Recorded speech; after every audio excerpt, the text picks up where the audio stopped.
Assalamualaikum warahmatullahi wabarakatuh. Selamat sejahtera. Terima kasih kepada anda semua yang sekali lagi sudi singgah di YouTube channel Bedah Gusti. Sebuah channel yang macam biasa akan membedah pelbagai kisah kontroversi, juga bintang-bintang Gusti kegemaran dan kegeraman anda. Sebelum kita melangkah lebih jauh, saya mohon anda supaya tolong like, subscribe dan share supaya setiap kali ada video baharu dikeudarakan di channel ini, anda tidak akan terlepas untuk mengikutinya. Minggu ini kita nak berubah sedikit. Selalunya kita bercerita tentang kisah-kisah kontroversi, tetapi pada kali ini kita nak membicarakan, kita nak membahaskan ataupun membedah tentang satu topik yang saya kira relevan kepada semua dan mungkin menjadi sesuatu yang turut sama anda fikirkan, tentang mengapakah Gusti pada hari ini tidak lagi segah dan sebest macam dulu. Apa agaknya poin-poin nak kita cerita dan bincangkan bersama ini? Tahu? Tunggu selepas ini.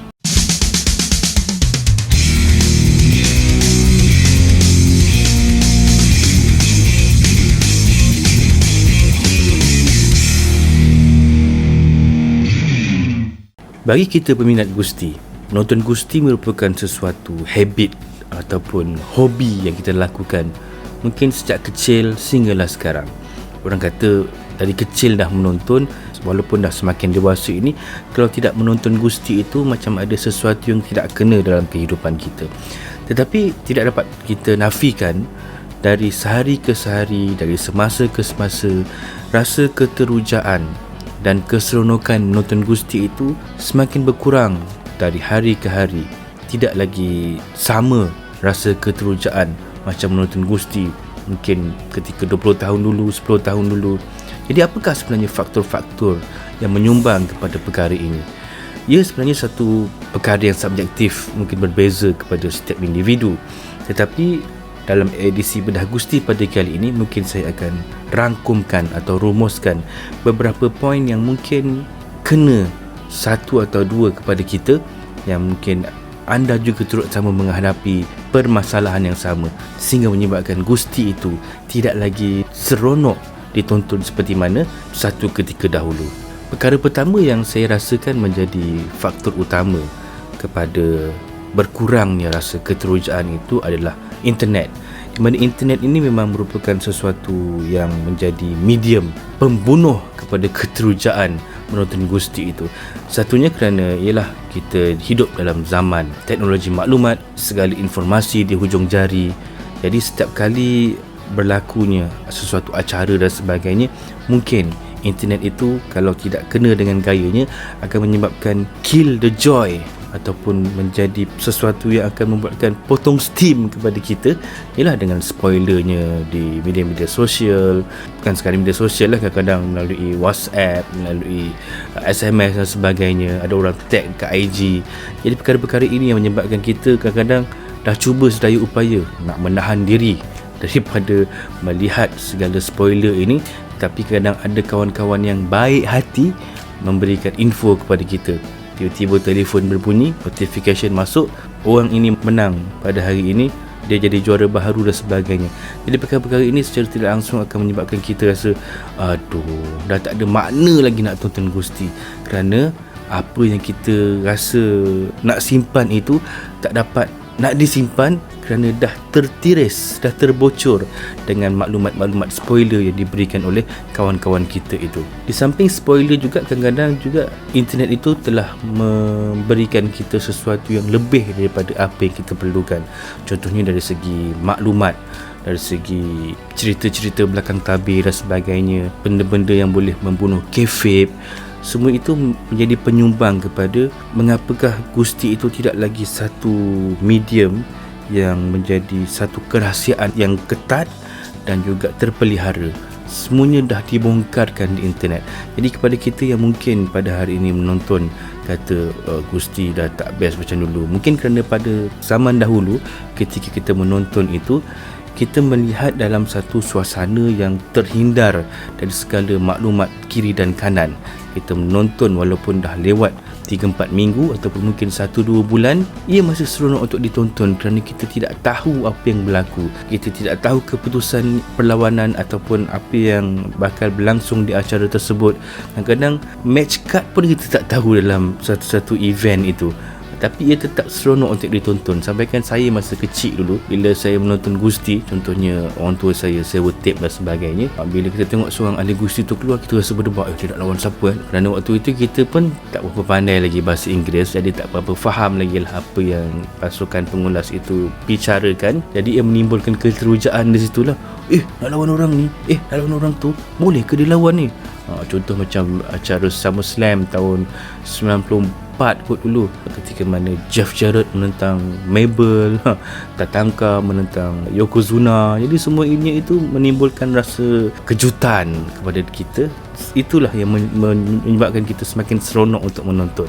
Jadi dengan spoiler-spoiler dan juga cerita-cerita belakang tabir, lepas tu ada kawan-kawan yang jadi Mark ni apa tuan-tuan? Maksudnya wayang kira pala tahu lah, tunjuk pandai dan sebagainya. Sepatutnya orang ni buat itu, sepatutnya orang buat ni, tak boleh nak menerima apa yang dihidangkan kepadanya. Jadi itulah kadang-kadang menyebabkan kita pun rasa macam terjengkel dan rasa dah tak seronok nak menonton. Dulu tak ada kawan tak seronok, tapi kadang bila dah ramai sangat kawan dan menyuap kita dengan macam-macam info, dia secara tidak langsung akan menyebabkan potong steamnya kita untuk menonton Gusti, sehingga menyebabkan keterujaan itu tidak sama seperti mana menonton satu ketika dahulu. Perkara kedua yang saya rasa menyebabkan kita tidak lagi seteruja dulu adalah lambakan konten ataupun pelbagai acara yang disumbat kepada kita. Kalau kita tengok pada hari ini, boleh kata tiap-tiap hari akan ada acara Gusti berlangsung. Hari Isnin dengan acara Raw, hari Selasa ada NXT, hari Jumaat ada AEW, Dynamite, kemudian ada SmackDown. Itu tak termasuk lagi Impact Wrestling, Major League Wrestling, New Japan Pro Wrestling dan macam-macam wrestling lagi yang dihidangkan kepada kita. Jadi orang kata ibaratnya macam kita makan ini, kalau 1-2 suapan itu mungkin akan memberikan nikmat kepada kita, tapi kalau disuap, lama-lama rasa nak termuntah kerana dah tak mampu lagi nak hadam dan menelan apa yang diberikan. Jadi itulah mungkin boleh kita ibaratkan pada hari ini dengan lambakan konten. Jadi menyebabkan ia sedikit sebanyak membuatkan kita menjadi tepu dan rasa dah malas dah nak menonton kerana dah terlalu banyak. Bukan sekadar terlalu banyak, tetapi macam Raw contohnya 3 jam, terlalu panjang untuk hari ini di mana kita dalam kesibukan kerja dan sebagainya. Tapi nak meluangkan masa selama 3 jam setiap minggu itu merupakan sesuatu yang banyak benda boleh buat dalam 3 jam itu. Itu tak termasuk SmackDown 2 jam, AEW 2 jam. Jadi sekurang-kurangnya 10 ke 12 jam diperuntukkan setiap minggu untuk menonton Gusti saja, yang kontennya mungkin lebih kurang sama saja setiap minggu kan. Lawannya pun orang itu juga. Kalau kita tengok Raw, orang itu juga yang lawan, SmackDown orang itu juga yang lawan, tak ada variasi dan sebagainya. Jadi bila perkara itu membuatkan kita rasa macam tak tengok pun tak apalah, sama je kot. Ditambah pula ada zaman internet sekarang, kita dapat melihat segala result dan apa yang berlaku itu di internet saja. Dekat YouTube pun ada highlight, dekat Dirt Sheet pun dah ada dia punya summary apa yang berlaku. Jadi kita boleh menjimatkan masa di situ. Tapi ada juga yang menonton kerana nak menyaksikan perlawanan, aksi-aksi yang ditonjolkan, promo-promo yang ada dalam setiap acara. Kita tidak nafikan, tapi oleh kerana berlaku terlalu banyak sangat, menyebabkan kita pun rasa macam aduh dah tak larat dah kot. Ditambah pula dengan kewujudan WWE Network dan sebagainya, kita dah puas dengan menonton Gusti-Gusti era terkini. Tengok pula WWE Network, cerita-cerita lama. Jadi makin lama makin banyak dengan pengisian konten di WWE Network, dengan ada temu ramah, ada dokumentari dan sebagainya. Jadi ini sedikit sebanyak memberikan influence ataupun mempengaruhi kita untuk menjadi tepu, dan last dah banyak sangat sampai satu pun tak tengok kan. Jadi itulah yang menyebabkan kita rasa macam alah dah tak larat dah nak menonton kan. Bukan kata orang lain, saya sendiri pun kadang-kadang untuk acara mingguan itu berminggu-minggu tak tengok, hanya mendapat info atau updated daripada kawan-kawan dan juga dirt sheet yang ada di internet.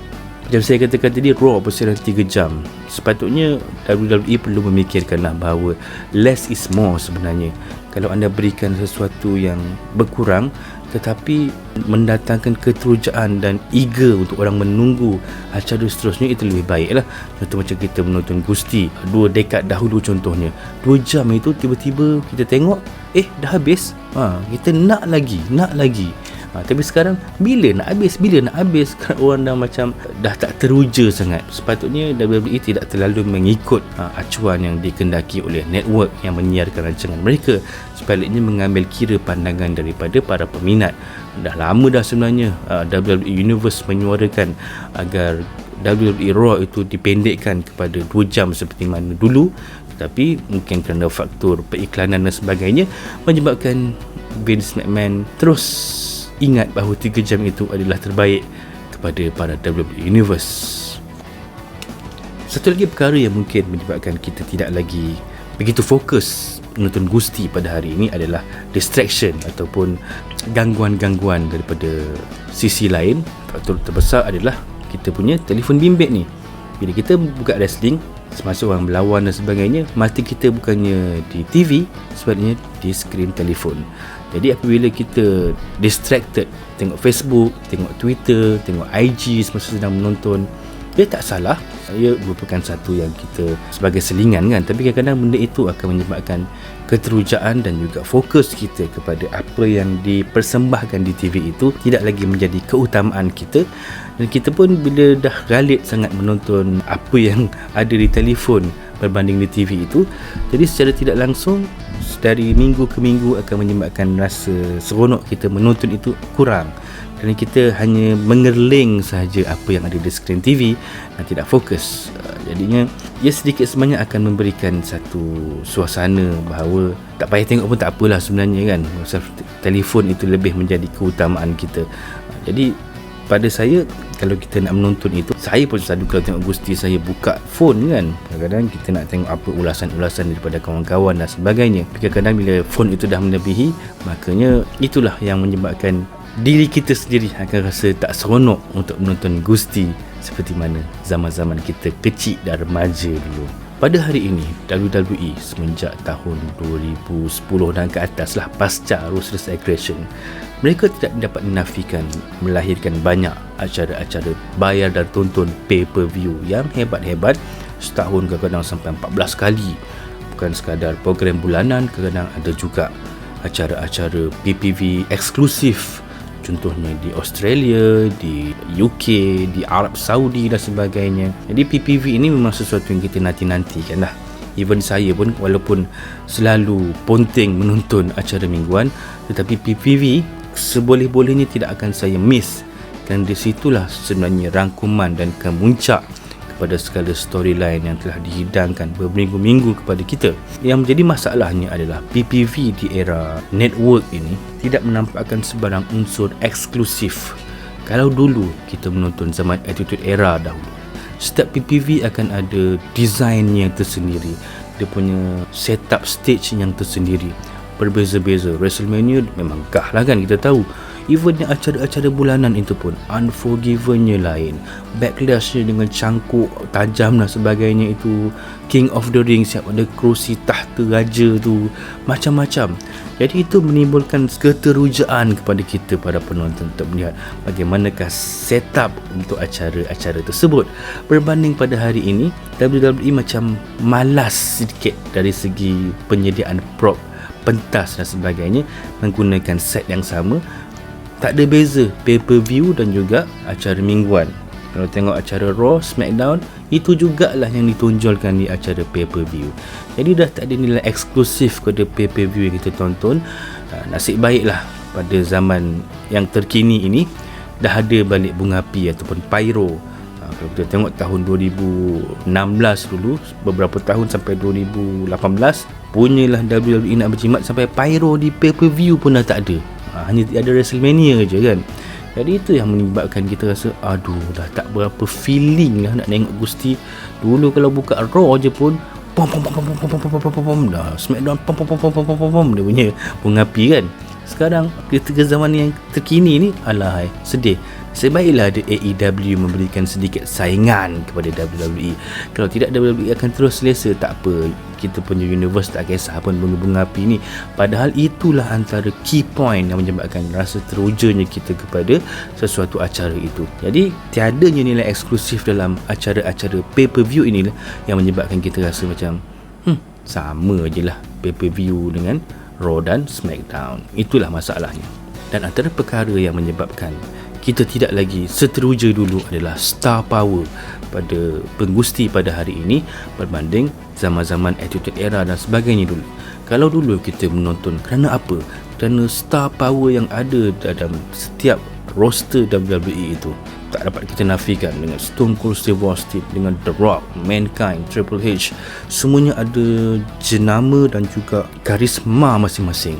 Zaman New Generation ada Undertaker, ada Bret Hart, Shawn Michaels, nama-nama yang masih banyak boleh kita perkatakan. Semuanya mempunyai sesuatu nilai eksklusif. Kita menonton Raw, kita menonton SmackDown kerana mereka inilah. Tapi pada hari ini, walaupun WWE ada main eventer mereka, tetapi rasa kita seronok ataupun rasa excited menonton mereka itu macam kurang sedikit. Yelah, kita tak nafikan zaman sekarang siapa? Roman Reigns, Seth Rollins, ada Bobby Lashley, Drew McIntyre dan sebagainya. Tetapi dia tak macam belum dapat menyamai level para penggusti zaman-zaman Attitude Era dahulu, di mana kalau dulu mereka inilah yang menjadi penyebab utama mengapa kita menonton. Kini walaupun mereka ini adalah main eventer, tetapi macam kalau tak ada pun tak apalah kot kan. Mungkin star power itu dalam proses penghasilan mereka tidak lagi macam dulu. Mungkin kadang-kadang nampak macam desperate measure. Dah tak ada orang, tak apalah kita naikkanlah dia ni kan. Jadi itu yang menyebabkan nilai bintang ataupun tahap kehebatan seorang penggusti atau bintang WWE itu tidak dapat menyamai level seperti mana bintang-bintang main event pada 10 ataupun 20 tahun dahulu.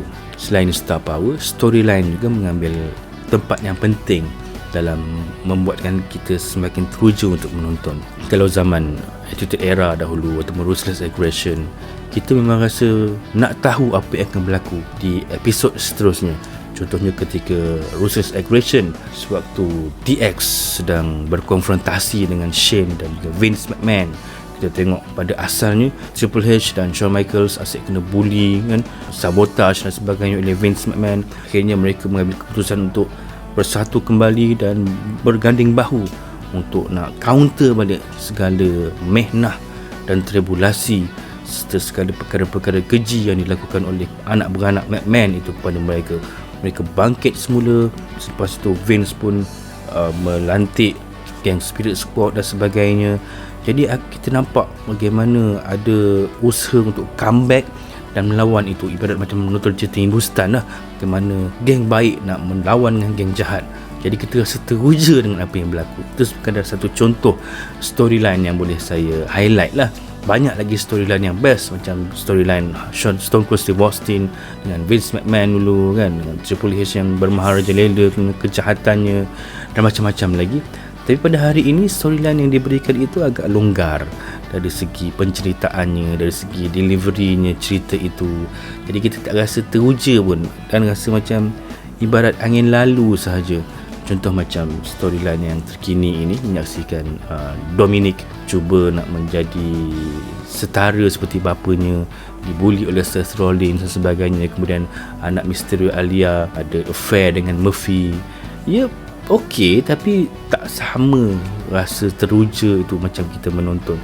Kita walaupun kisah itu bersambung pada minggu ini, nak bersambung ke minggu depan, kita tak rasa excited pun nak menunggu kan, rasa tak sabar-sabar nak menunggu. Jadi bab storyline itu mungkin kerana WWE kini dihuni tempat duduk penulis kreatif itu daripada pelbagai sudut. Tapi at the end, walaupun kadang-kadang idea-idea mereka itu menarik, tapi oleh kerana Vince McMahon yang menjadi kata akhir kepada setiap storyline itu, akan mengubah storyline yang tidak beliau berkenan dan menyebabkan storyline yang mungkin best pada asalnya itu menjadi meh pada akhirnya. Jadi storyline-storyline yang ada pada hari ini mungkin perlu difikirkan dan WWE perlu berusaha untuk mengembalikan keterujaan kita nak mengikuti storyline-storyline yang dihidangkan. Satu perkara lagi yang menyebabkan tiadanya rasa keterujaan sangat itu adalah kurangnya competition di antara promotion-promotion Gusti ini. Ya, kita tidak dapat nafikan All Elite Wrestling pada hari ini begitu memberikan saingan kepada WWE sehingga beberapa langkah terpaksa diambil oleh WWE untuk counter balik kehebatan AEW. Tapi AEW itu walaupun nampak gah pada hari ini kerana ia adalah promotion baharu, tapi saya pasti satu hari nanti ia juga akan menunjukkan trend penurunan dan keterujaan daripada para peminat. Oleh kerana tiadanya saingan sengit daripada pesaing ini, makanya WWE akan mengambil jalan mudah dan terus berada dalam zon selesa. Bila mereka berada dalam zon selesa, maka apa yang mereka deliver dan persembahkan kepada WWE Universe hanyalah sekadar cukup makan saja, asalkan ada sahaja, tidak all out ataupun bersungguh-sungguh. Sekarang ni pasal ada AEW, nampaklah sedikit ada usaha kan WWE untuk nak cuba nak memberikan lebih sedikit berbanding apa yang telah mereka berikan sebelum itu. Kalau kita tengok pada zaman Attitude Era dahulu, kenapa Attitude Era itu muncul? Berpunca daripada saingan sengit daripada World Championship Wrestling NWO. Oleh kerana NWO dan WCW berjaya menarik ramai penonton menonton mereka, maka WWE daripada PG dan agak cartoonish terpaksa mengubah 360 darjah format persembahan mereka kepada TV14 dengan lebih menyasarkan demografik remaja ke dewasa belia daripada umur 14 ke 35 tahun.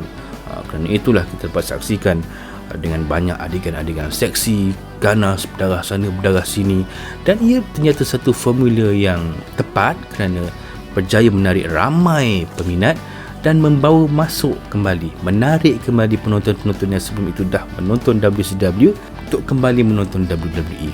Jadi oleh kerana tiadanya persaingan, kalau kita tengok pada pertengahan tahun 2006, 2005, TNA juga pernah cuba memberikan saingan. Tapi oleh kerana saingan itu tidak dapat bersaing rapat dengan WWE, maka WWE pun macam ambil tak kisahlah dengan apa yang TNA usahakan itu. Kerana mereka tahu TNA tak mempunyai kedudukan kewangan yang mantap, yang betul-betul kukuh. Sekarang ni AEW kerana ada Tony Khan, jadi backup tu kuat lah kan, minta apa je boleh dapat. Itu yang membuatkan WWE ada sikit goyang lah. Tapi masih lagi agak jauh lagi kalau nak dibandingkan. Jadi kerana tiada persaingan lah menyebabkan kualiti persembahan itu agak so-so dan tidak begitu diambil kisah sangat oleh pihak WWE. Dan sekaligus akan menyebabkan kita, para peminat ini, rasa malas nak menonton. Kerana itu aja ke kan? Macam saya katakan tadi, perubahan format itu akan menyebabkan perubahan kepada trend tontonan daripada PG ke TV14, dan tercetusnya Attitude Era berjaya menaikkan rating WWE. Dan itulah yang berlaku kepada WWE daripada tahun 2008 apabila mereka mengubah format tontonan mereka daripada TV14 kembali ke PG, dari Ruthless Aggression Era ke PG Era. Di mana di PG Era inilah WWE cuba memberikan satu format persembahan yang lebih mesra keluarga, mesra kanak-kanak dan sesuai untuk ditonton oleh seisi keluarga, macam rancangan Alam Ria, Cuti Sekolah. Tetapi itulah yang berlaku di mana bila mereka dah mengubah format persembahan mereka, maka dah tak ada lagi unsur-unsur ganas, dah tak ada lagi darah-darah, dan segala yang kita saksikan di zaman Attitude Era dulu tak dapat lagi kita nikmati pada zaman PG ini. Jadi sedikit sebanyak akan menarik ramai penonton-penonton yang sebelum itu mungkin mengikuti Gusti kerana aksi-aksi ganas itu. Tapi bila dah tak ada aksi ganas, maka apa nak tonton lagi kan? Jadi hanya tonton pun sekadar nak tahu storyline dan sebagainya. Jadi ramailah yang memberikan alasan mengapa tidak menonton Gusti lagi kerana faktor PG ini. Aku tengok Gusti zaman The Rock dengan Stone Cold je dulu. Sekarang ni dah tak best lah, macam budak je, asyik bercakap je. Padahal zaman Attitude Era tu pun bercakap juga. Kalau anda tengok SmackDown dulu di TV3, dari pukul 11 malam ke 12.30 malam itu 40 minit duduk sembang, bercakap atas gelanggang kan. Lawannya last-last saja kerana kan dia banyak potong. Tapi itulah yang berlaku. Sama juga pada hari ini, Jadi oleh kerana faktor PG inilah menyebabkan ramai yang berasa kecewa dengan apa yang dipertontonkan oleh WWE. Dulu kan berdarah-darah. Kalau tengok aja match Shawn Michaels, Ric Flair, Undertaker, mesti confirm ada darah. Sampai kawan saya pernah kata dia orang ni ada allowance khas, allowance darah. Kalau wrestling ni mesti ada darah. Sekarang ni dah tak ada dah. Darah sikit je, ref akan pakai glove dan akan cuba untuk menghentikan pendarahan dengan segera. Jadi itulah yang menyebabkan dah tak berapa best lah tengok Gusti sekarang, dah tak ganas macam dulu kan. Dan saya kira WWE Network juga menjadi penyumbang mengapa Gusti tidak lagi segah dulu. Macam saya katakan tadi, lambakan konten yang ada di rangkaian ini menyebabkan ramai yang beralih arah. Kadang-kadang ada juga yang menonton itu hanya menonton konten-konten klasik saja dan bukan menonton konten-konten sedia ada. Ia sedikit sebanyak macam tak boleh move on kan para peminat ini, kerana untuk acara Raw dan SmackDown yang terkini tidak disiarkan di WWE Network kerana ia adalah eksklusif untuk tayangan di siaran TV. Lepas sebulan Raw dan SmackDown itu bersiaran, barulah ia akan disiarkan di arcade WWE Network. Di samping itu, oleh kerana banyak sangat konten, jadi sampai membuatkan kita pun rasa macam dah tak tertengok dah. Sampai kan ramai juga yang melanggan WWE Network ini pada satu point akan unsubscribe kerana merasakan dah malas nak tengok dah, semua rasa dah tengok kot. Dan apa yang mereka nak tonton sebelum itu mereka dah tonton. Dan kalau mengikut daripada laporan daripada Forbes dan Bloomberg, memang WWE dalam laporan kewangan mereka mengatakan memang terdapat decline ataupun pengurangan kepada jumlah langganan untuk WWE Network ini. Sehingga kan di US pada hari ini WWE Network telah pun berpindah platform daripada platform sendiri ke Peacock, kelolaan NBC. Mungkin kerana faktor langganan itu semakin berkurang dan Peacock ataupun NBC menawarkan satu jumlah amount yang rasanya boleh balik modal kepada WWE, maka ia pun dijual dan kini segala konten itu berpindah ke platform Peacock. Dan katanya banyak konten yang sebelum itu ada di network dah tak ada dah, tak dimasukkan sekali dalam saluran yang baharu ini. Jadi memberikan satu tamparan jugalah kepada WWE. Nasib baik kita di luar US ni masih lagi dapat menyaksikan network. Tapi saya tak rasa ianya akan terus kekal begitu. Mungkin satu hari nanti WWE akan menjual semua pegangannya di network. Mungkin jual kepada Netflix ataupun mungkin di Disney Plus. Kita dapat tengok Roman Reigns beraksi menentang Mickey Mouse. Kita tak tahu. Tapi itulah satu kemungkinan yang tak mustahil akan berlaku. Akhir sekali, mungkin faktor persekitaran, faktor kesibukan dan usia kita menyebabkan kita tidak lagi teruja menonton Gusti seperti mana zaman-zaman sekolah dan remaja dulu. Macam saya sendiri, dari zaman sekolah bawa ke zaman kerja, zaman belajar, memang tak dapat tinggal Gusti.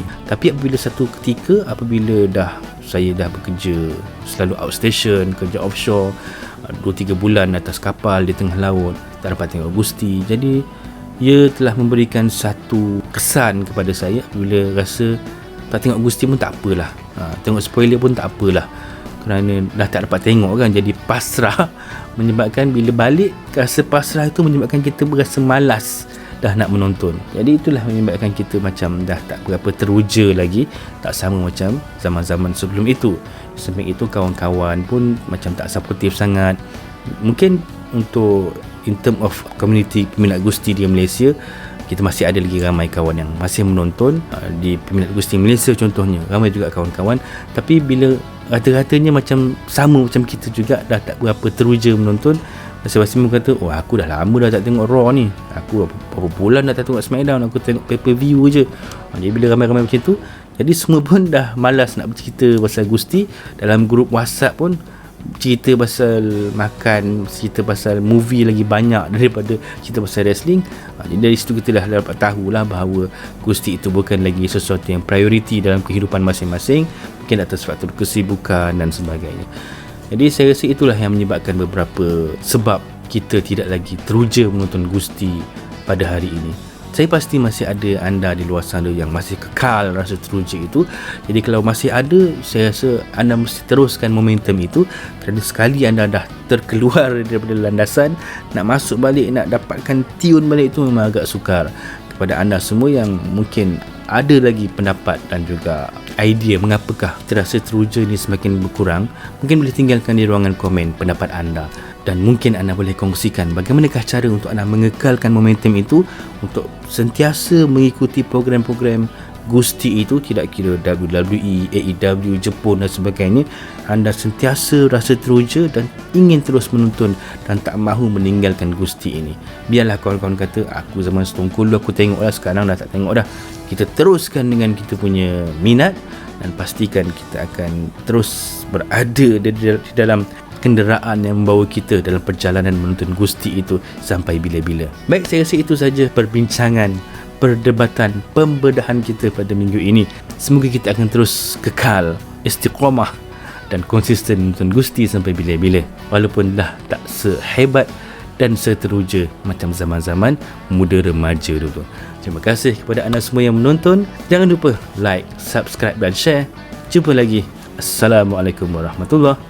Bye-bye. Hidup Gusti.